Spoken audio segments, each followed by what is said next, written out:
ही अपघातग्रस्त झालेली बेशी बस जी आहे त्याला काढण्याचा प्रयत्न जो आहे तो प्रशासनाकडून 30 ते 35 लोक याच्यामध्ये जखमी झालेले आहेत। त्यापैकी 3 लोकांचा मृत्यू झालेला आहे।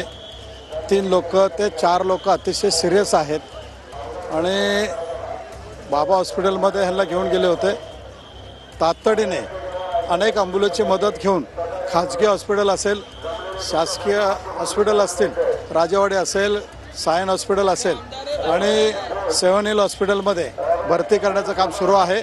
बरेचसे पेशंट या बी सांगितलेल्या हॉस्पिटलमध्ये त्या ठिकाणी पाठवलेले आहेत आणि परिस्थिती नियंत्रणात आणण्याचा प्रयत्न सुरू आहे। परंतु अतिशय दुर्दैवी घटना आहे।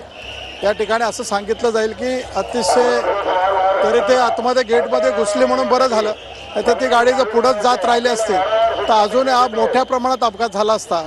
परंतु त्या गेटमध्ये घुसल्यामुळे थोडा अपघात कमी झालेला आहे।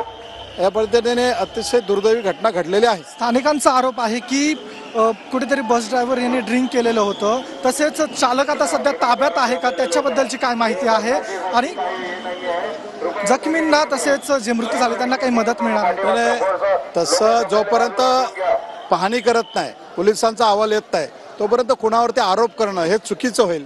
परंतु दुर्दैवी घटना घडलेली आहे आणि 3 लोकांचा याच्यामध्ये जीव गेलेला आहे। 4 लोक सिरियस आहेत। आमच्याशी बातचीत केली।